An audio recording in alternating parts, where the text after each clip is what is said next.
Welcome to the Ice Guys, presented by the Hockey Podcast Network for Friday, April 2nd. Ian Cameron, Alex B. Smith, we're ready to break down this Friday NHL card. We've got 6 games on tap tonight. Looking forward to breaking those down. Last night, definitely an interesting night, I guess you could say, in the NHL. The Carolina Hurricanes rallying late to beat Chicago 4-3 last minute of the game, dying seconds. Kind of a bad break, bad luck kind of goal for the Chicago Blackhawks, but Carolina gets the victory 4-3 over the Chicago Blackhawks last night. The Montreal Canadiens, who have been tormented by the Ottawa Senators this season, they finally have a really convincing, strong, complete game against the Senators, and they end up rolling to victory last night. We saw the Buffalo Sabres give the Rangers a battle, but mostly because of Dustin Tokarski, whose performance last night reminded me of those days when he played for the Montreal Canadiens several years ago, had to go in the playoffs because of injuries.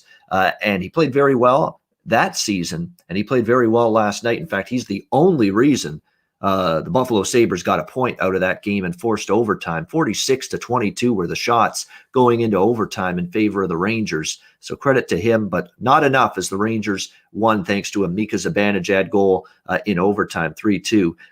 Fortunately, did none of us any good that were on Ranger team totals and Ranger puck lines last night. But the Rangers do get the win by a score of 3-2. What else did we see last night? We had Florida Panthers rallying to beat the Detroit Red Wings. Tampa Bay Lightning almost losing 2 in a row to Columbus, but they survive and they beat the Blue Jackets last night. So interesting stuff last night in NHL action overall. Alex, what are your thoughts on some of the Thursday night NHL games that took place? Yeah, a lot of bizarre things. The biggest, I think, shock by far was the Capitals Islanders game. I mean, you see the 8-4 Islanders win. You don't expect if you're getting 4 goals from Washington against the Islanders, chances are you feel like you're going to be winning the game. But you definitely wouldn't be expecting 8 goals from anyone against the Capitals, but especially the Islanders. They pretty much kind of pooled all their offense together, it seems like, to get those 8 goals. So Washington finally gets a chance to bounce back, 24 hours later tonight against New Jersey. So we'll see how that goes. And like you mentioned with the Hawks game, I mean, it was still Carolina dominating the Hawks for the majority of that contest, especially in the first period. I think, and if you take the first periods of the last 2 meetings, now it's like a 25-8, shots difference for in favor of Carolina. So that shouldn't have even been as close of a game as it was. But like you said, it is still a bad break to lose a game that way. You finally tie a game up, or have a lead, lose the lead, tie the game back up, and then all of a sudden lose it late off of a bad redirect. But it's still just kind of an indictment of what the Hawks are doing right now. They're still struggling defensively, still giving up way too many shot chances. And a team that's in better form, it seems like that offensively would be burying them right now with goals. They're probably going to be it's going to be a game at some point where they're going to get beat probably 5-2, 6-2, giving up this many chances. So that's something to look out for. And as you mentioned, Buffalo giving a valiant effort coming off of that win. Getting the goal very late to force overtime, like you said, but it wasn't enough. And so now, you got to really wonder where the headspace is for the Sabres right now. Okay, we finally got the win. We ended the streak. Then we, almost win a game again, going to overtime. Do they, take that momentum forward, or do they end up taking a step back and going right back to where they were during that long losing streak? So we'll have to see that moving forward. Yeah, I mean, last night they got the first goal. Things started well, but again, they were dominated for the last 2 periods of that game. The Rangers didn't have a good first period, but after that, it was pretty much all Rangers. But and Tokarski was the difference in getting them to overtime. But yeah, definitely going to end up saying something about that. Yes, Terry Edelman. Yes, the Minnesota Wild won last night. Very good job. Very good job by Cam Talbot in particular. He was outstanding. I think Vegas wins that game, if not for the heroics of Cam Talbot last night. But hey, he made some unbelievable stops in the second period. I mean, clearing pucks off the goal line, diving post to post, sprawling across, making highlight reel saves. And you get that from Cam Talbot. You can get that from Cam Talbot.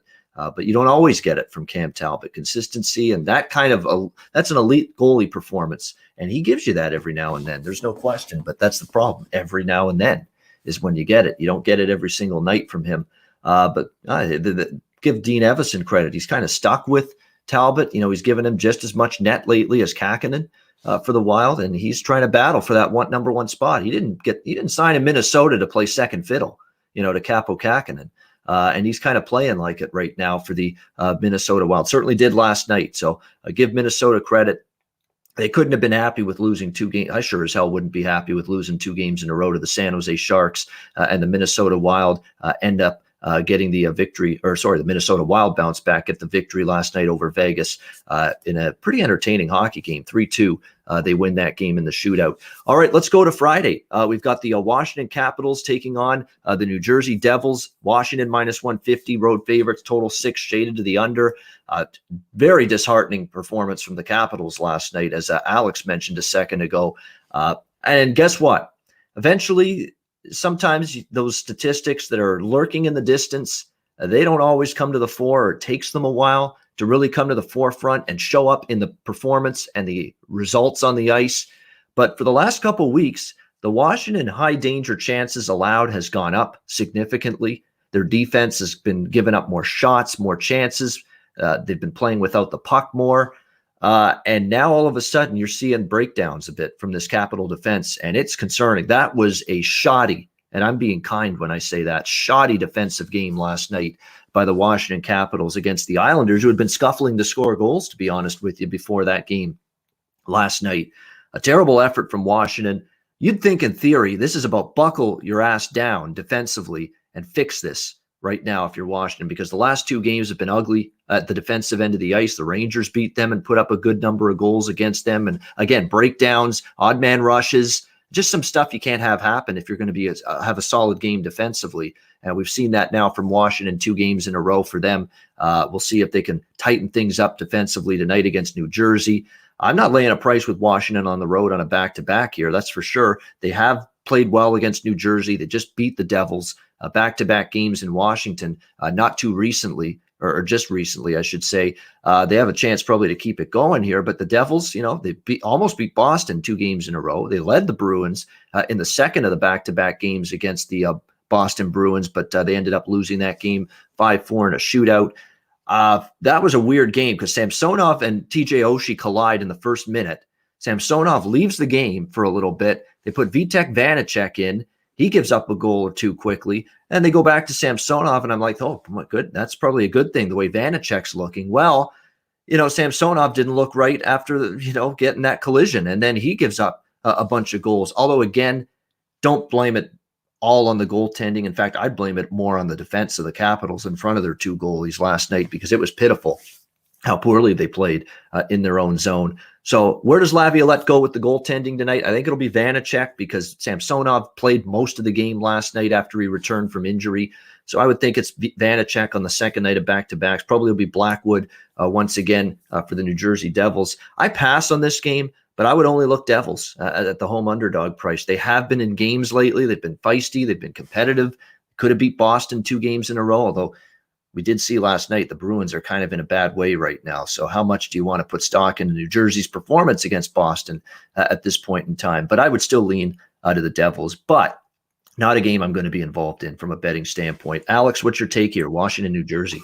Yeah, I'm going to stay away from this game. I mean, like I said, when you get beat down in a game like that, giving up 8 goals, when you get to turn around on the next night and try to prove to yourself, hey, we're better than the performance we had the night before, especially against a team that, Washington has dominated New Jersey. They've won 6 straight meetings, 11-2 the last 13 meetings overall. So, you just swept them in a 2-game set a while back. So this could be a spot where, Washington finally figures out, like I said, correct some of those things defensively, especially against a New Jersey team. We know how they struggle offensively at times. So they can get things corrected here with this game at both ends of the ice and try to make amends for what happened last night. But I'm not going to, have any money on this one. Yeah, absolutely. By the way, for those of you, I know Alex is in the chat. Good for Alex definitely being in the chat. I'm not in the chat, and it's not because I don't like the chat or I'm ignoring you guys on purpose. I'm not only the show host, I'm basically the show engineer. Like, I'm operating it from the StreamYard studio, and I've noticed that when I'm running the chat or the YouTube channel showing this show at the same time as I'm trying to operate, there's buffering that starts, and there's stuttering, and it really decreases the quality of the stream So for that reason, I don't really get into the chat as much, but I'm definitely looking at the comments. I can still read them while we're doing the show from the StreamYard side of things. So I'm definitely seeing what everybody's saying. I just can't type in the chat. So Alex will take care of that for us on a daily basis. But both of us passing here when it comes to Washington and New Jersey. Next up, we've got Toronto and Winnipeg. The Leafs and the Jets, 145 on the road. The Leafs favored 6, the total, shaded to the over in this game. This is tricky. You know what my wheelhouse bet of the season maybe from an angle standpoint has been. Alex knows it. Anybody that watches the show knows it. It's the Winnipeg Jets after a defeat. The Winnipeg Jets after a loss. It's been something I've gone back to the well with time and time and time again.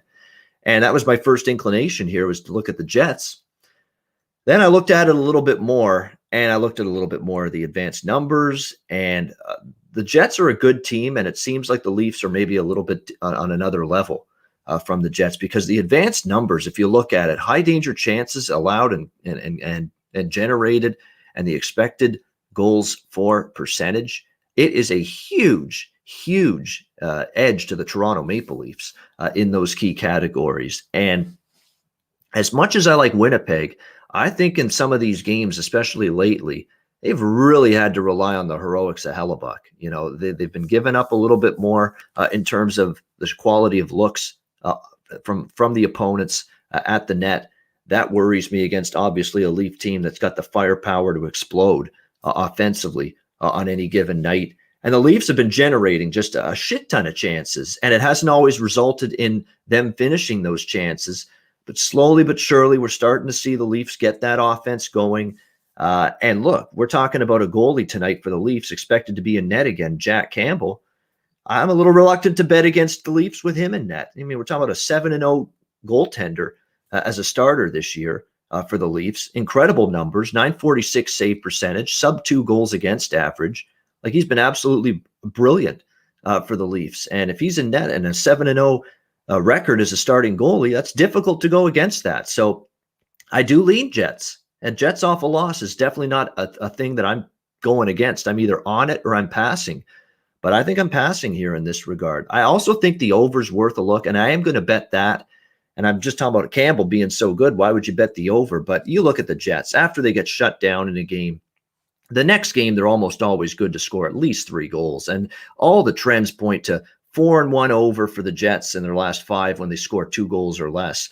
And 6-1-1 to the over the last 7 times or 8 times their opponent, holds them to 2 goals or less. So all of those long-term trends where what's a team do when they get offensively shut down in one game, especially a good team offensively like the Jets with Scheifele and with Dubois and Ehlers and Connor and all the weapons they have. They've been pretty good at bouncing back offensively. So I think they will find the back of the net. And look, as great as Jack Campbell is, it's going to benefit Winnipeg a little bit that this is a second look in 3 days facing Jack Campbell. Maybe you have a better idea of where he's vulnerable. He doesn't look vulnerable right now, but maybe you have a better idea of where to maybe shoot against him, find some weaknesses. This is where the scouting and the goalie coach for Winnipeg, he's got to do this for them.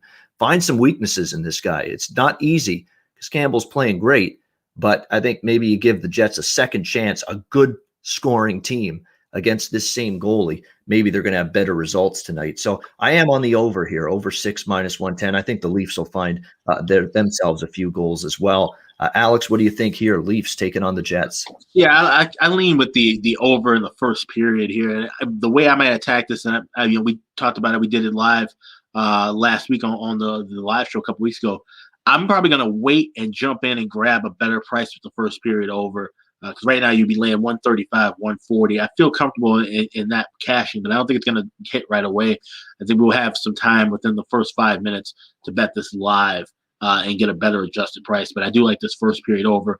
We've seen this cash with both these teams. These are 2 good offenses, and I feel that having this familiarity with each other, as of late, we'll see them score early, and it could taper off a little bit. So it scares me a little bit to go with the full game over. But like I said, if you like that side, I say wait for an adjusted price, first period rather, or full game. Wait for a better price to attack live in this one. All right, so just a lean for Alex here overall in the game to the first period over with the Leafs and the Jets. Always entertaining games, these two teams, when they play each other. Yeah, we did talk Washington, New Jersey. We're passing on that game. We don't have a very strong opinion. I only have a smallest of leans to the Devils, but that's about it. Next up, we've got Calgary and Edmonton. We've got Edmonton minus 135, minus 140 home favorites, total 6 across the board. Of course, Calgary's week has been altered, thrown out of whack because of the postponement the other night. They were supposed to play the Vancouver Canucks. And by the way, speaking of the Canucks, their situation's getting worse, not better. 6-7 players now, positive COVID-19 test, one of the members of the coaching staff as well. And they've already canceled Vancouver's games through to early next week. You might be seeing more than just those games canceled. You could be looking at more their games next week and maybe even into next weekend get postponed and have to be rescheduled. So this is not a short-term deal with the Canucks. I know Montreal was able to come back to play and return to action after 1 week with their mini little COVID situation. This ain't a mini situation here with Vancouver. This is a much more severe and significant one. So this could be an extended hiatus and an even longer one for the Canucks than what the Canadiens experienced. So, as a result of that postponement, Calgary hasn't played yet this week. So we'll see how they handle the long time between games. If you want to be proactive and think about how is this going to impact a team like Calgary that's obviously been struggling. They lost 2 or 3 to Winnipeg the last time we saw them late last week and into last weekend. Well, you look at it and you say, well, here they are. They're only a couple weeks into having Daryl Sutter now as their head coach. They're finally going to get a little bit of time to maybe practice, look at some video, try to correct some mistakes, make some adjustments. That can only help them this time off, especially with a coach that's only been there for a couple weeks. And that, I think from a situational element, there's things that are good for Calgary here. And let's not forget, Edmonton's back home off a road trip. That's another situational element that is in Calgary's favor here tonight in this game. There are things situationally that, to me, fit pretty well for the Flames tonight. But I can't get over the fact that Edmonton is just miles better than this team. Edmonton's coming off their own bad flat game, whatever you want to call it, tired, hungover after the back-to-back set they played against the Leafs. They had to face a Montreal team that was rested and just jumped on the Oilers right from the very beginning the other night in that 4-0 win over Edmonton. And even though it's only first home game off a road trip, wasn't a long road trip. They played the 2 games in Edmonton, the 1 game in Montreal, and now they're back home again. But there are things that make sense from Calgary's standpoint. Situationally, schedule-wise, it really does set up well for them. But the problem is they're not better than Edmonton, and Edmonton is coming off a shutout loss. I don't like the idea of betting against Edmonton coming off that kind of loss. And like I said, they're still flat out, in my opinion, the better of these two teams. So I know Calgary situationally, not bad spot for them tonight, but not for me. If I'm betting this game, I would lay it with Edmonton. Haven't bet it, probably won't, and the price is a little bit higher, touch higher than I wanted, but minus 135, I would lean with the Edmonton Oilers here. Alex, what's your thoughts here? Battle of Alberta. Yeah, I'm going to go with Edmonton here in regulation. I mean, they've absolutely dominated. Someone mentioned in the chat, they've been playing very well against Calgary. Won 4 of the last 5 meetings. They've won 6 straight at home. They've won 8 of the last 12 overall. So this is a Edmonton team that's in good form. Like I said, they've had some days off as well. Where Calgary, it's a little different when you have a couple of days off that's planned as opposed to days off that are unplanned. So maybe Calgary, maybe it took some time, like I said, to finally get to practice, get some things settled in. Like I said, still kind of learning and adjusting to Sutter's system, but I still think that Edmonton just has clearly the better talent and just in better form right now. So I'm going to go with the Oilers in regulation.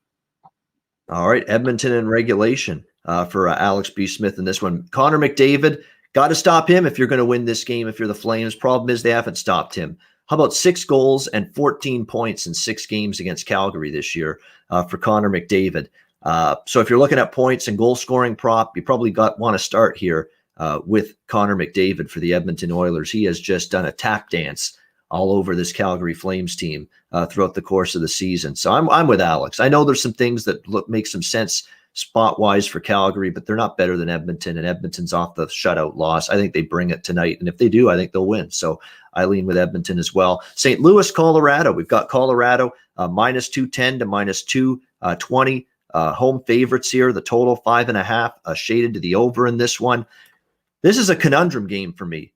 This is because Colorado, based on current form, like the Blues stink. I mean, I don't know how else to say it. The Blues are bad right now. It's time we admit that. It's time we stop thinking of this team as 2 years ago winning the Cup. It's time we stop even thinking about them as a pretty solid team from last year. They're not solid right now. The foundation is far from solid for this Blues team. Their defense has gone way down. They're giving up way more offensive chances, high danger chances. The goaltending from Binnington and from Ville Husso is just subpar, substandard all season long, and it continues to be that way. And we know how great Colorado is playing. They are dominating right now, and they deserve to be minus 200 favorites here. The problem is I cannot and will not touch Colorado here with Jonas Johansson in net. I'm just not doing it. And that's the issue. That's the catch to all of this, is that he has been confirmed as the starter tonight. And I was being nice to the guy when Colorado acquired him, and we were skeptical. We said, why don't you get another option for a backup goalie than Jonas Johansson? But then I said, you know what? He's coming from a shit team that's had an embarrassing season with a terrible defense in front of him. Let's give him a chance. Colorado, much better team, fresh start, new scenery, new surroundings, better defense. Maybe he can get his game sorted out. Well, that first start for him against Arizona, he's letting in a flutter ball shot from the point, and it didn't get any better from there. He was just as bad as he was with the Buffalo Sabres. And it didn't matter that it was a better Colorado team and better Colorado, more mobile Colorado blue line in front of them. He was still struggling. He was still fighting the puck and giving up goals that most goalies should stop. So, yeah, that's the concern tonight against the St. Louis Blues. So I'm keeping it simple. Over the total for me is the bet here, in my opinion. It's over 5.5, minus 120, minus 125.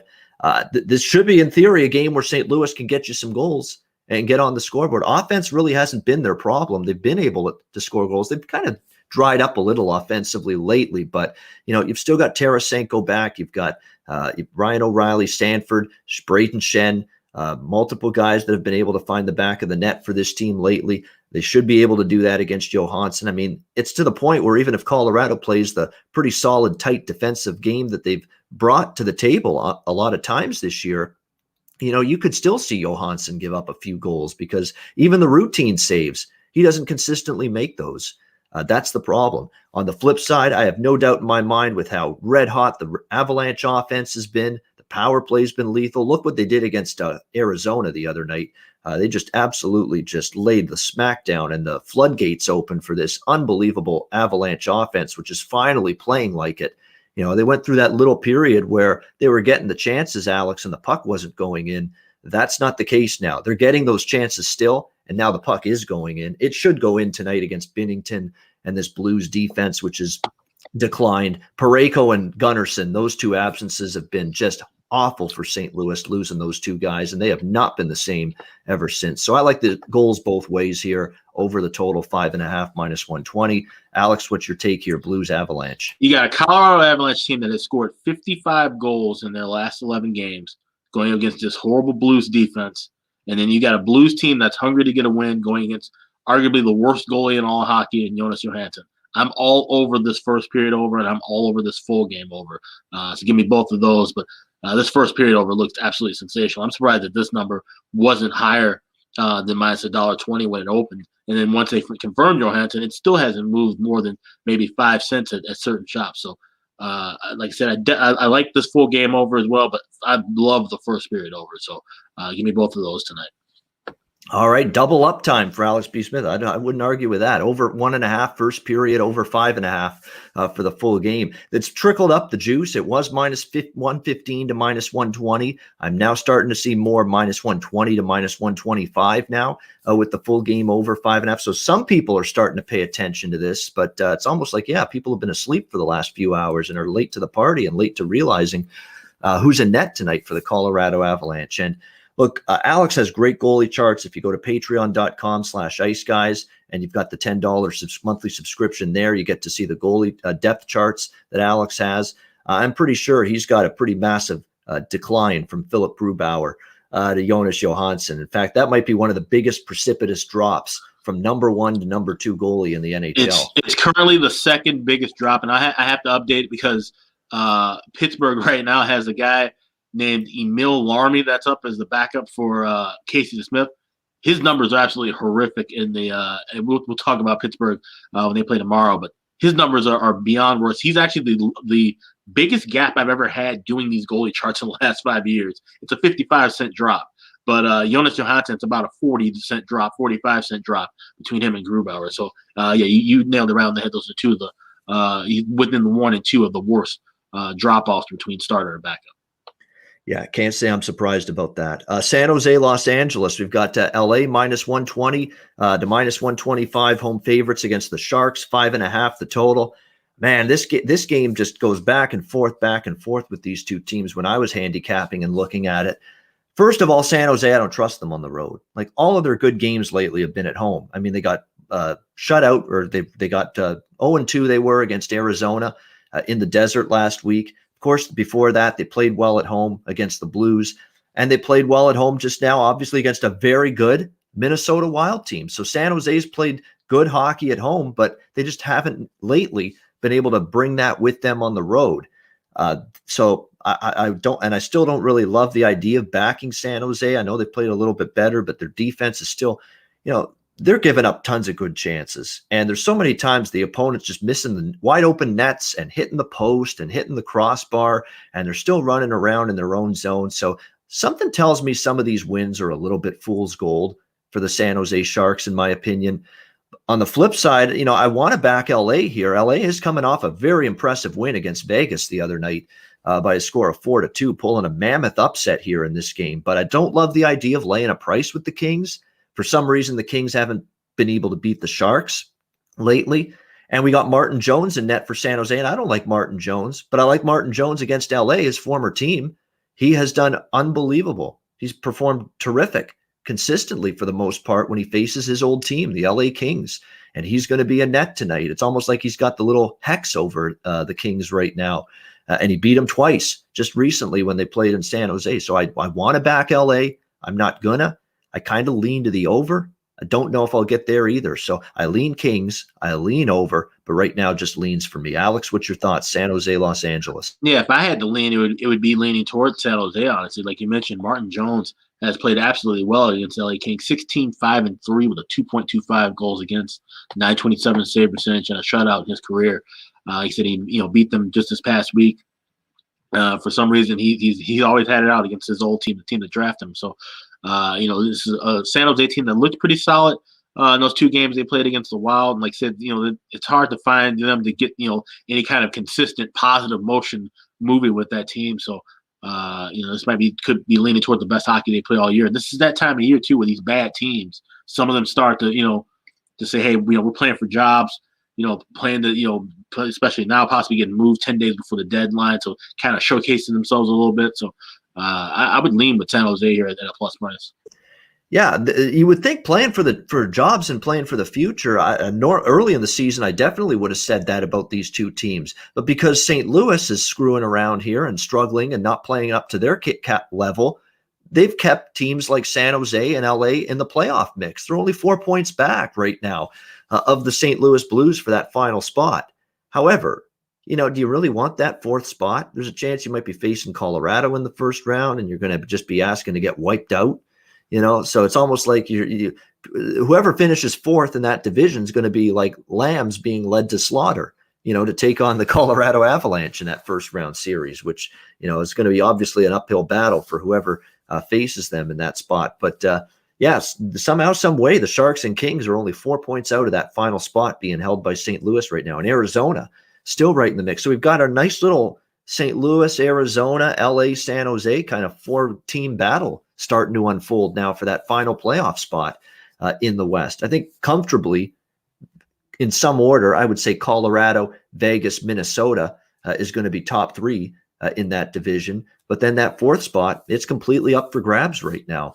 And because St. Louis is just totally disappointed and underachieved this year, they've allowed teams like the Sharks and the Kings to stay in it. So Yeah, crazy to say it. This is a big game, believe it or not, with the Sharks and the Kings tonight. We'll see how it unfolds. Alex leans a little to San Jose. I lean a little to LA in the over. We got Arizona, speaking of the Coyotes, taking on the Anaheim Ducks. Final game on this Friday slate. Arizona minus 125 road favorites. Total 5.5 shaded to the under in this game.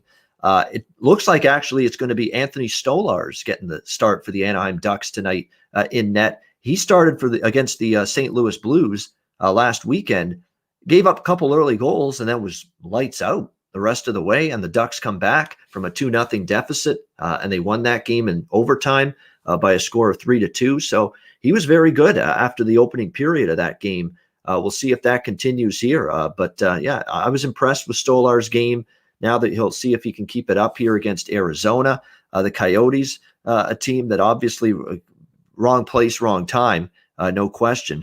The other night against the Colorado Avalanche, they took an absolute beating at the hands of the Avs. Rick Tocchet saying we weren't ready to play. Everybody has a bad game. So basically he's letting his team off the hook. He knows they're playing an Avalanche team that's just rolling right now. I definitely would have to lean a little to Arizona. The problem is I'm not in love with ever laying a price with them on the road, minus 125, minus 130. But, after that kind of beat down, I think there's a good chance they pick up the win here. So lean for me to the Coyotes in this spot. But, Stolarz was very good against the Blues. Can he keep it up now? That remains to be seen. But situationally, and I still think Arizona is a little bit better than Anaheim. So I don't love it, but I lean to the Coyotes here as a moderate road favorite. Alex, what's your take here, Coyotes Ducks? Yeah, slight lean to Arizona as well. Like you said, coming off of a blowout loss like that. But I like this first period over a bit more. You're getting a plus price with two teams that in the last 9 meetings have gone 6-3 to the first period over. You got both, backup goalies and Anthony Stolarz. Like I said, he looked good to the second half of that, the last 40, 45 minutes of that contest against St. Louis. But we talked about how St. Louis has been playing lately.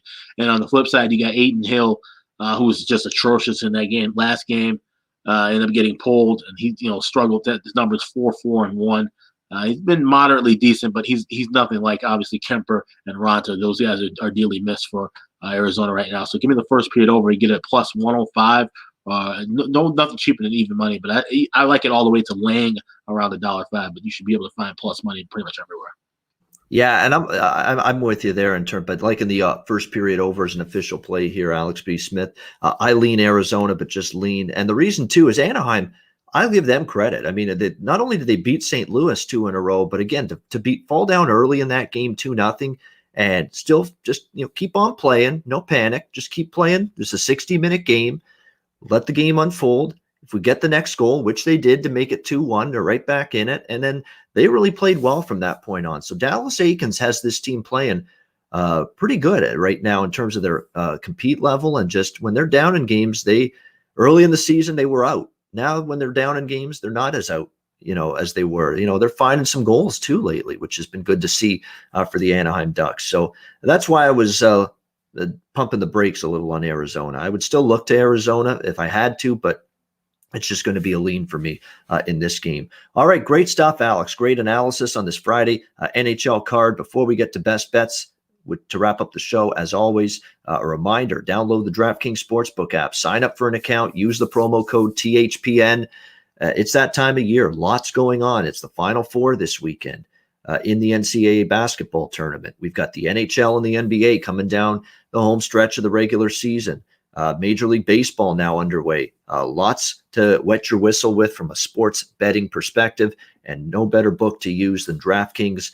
Tons of betting options. If you download the app and sign up for an account, you get a deposit bonus, bet boosts, weekly specials, incentives, all kinds of perks available at your disposal. And all you have to do is download the DraftKings Sportsbook app, sign up for an account, and use the promo code THPN. Also a reminder, we've got the Patreon page. If you want to check out our daily betting card of plays, we post them daily on the Patreon page. Alex has his goalie charts. We've got all kinds of good stats there, so check that out on the Patreon page. And again, the Ice Guys store. Don't forget about that. It's had a good response so far with the store. Tons of great merch items. We're getting a good response there, so check out the Ice Guys store as well. We've got all the links to that posted on my Twitter, Alex's Twitter, the Ice Guys Twitter. Don't forget the Ice Guys Twitter, @the_Ice Guys.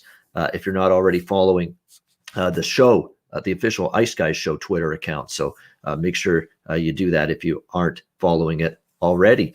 All right. Great show as always. Let's get to best bets for this Friday. Alex, I think I kind of know where you're going. Maybe a certain period over. It sounded like you liked it quite a bit. Why don't you fill us in?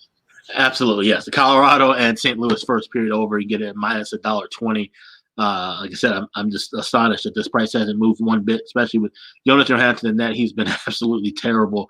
Like I said, we thought it was, maybe it was the Buffalo thing, but then no, it's not a Buffalo thing. It's a Jonas Johansson thing. So going up against the St. Louis Blues defense that has struggled as well, and they've given up goals early in contests. Colorado on an 8-2 run the last 10 games to the first period over, which makes sense because they've scored, like I said, 55 goals in their last 11 games combined. So give me the Avalanche Blues first period over. That's my best bet tonight. All right, there you go. St. Louis and Colorado, first period over 1.5. Alex B. Smith for his best bet.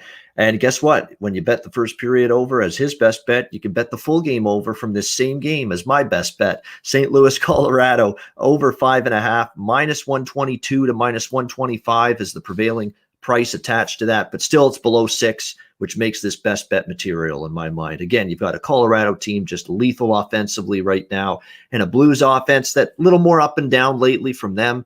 But I think this is an up night for the St. Louis Blues offense, as it is for most teams in terms of scoring goals when they face Jonas Johansson. I think that'll continue tonight. So St. Louis, Colorado, over 5.5, minus 125. That'll be my best bet for this Friday NHL card.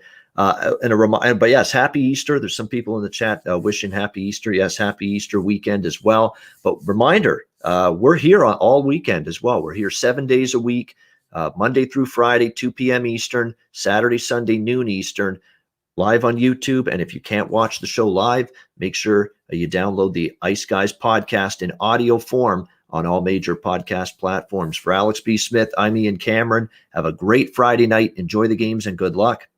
And we'll talk to you again tomorrow on Saturday, noon Eastern, for another edition of the Ice Guys, presented by the Hockey Podcast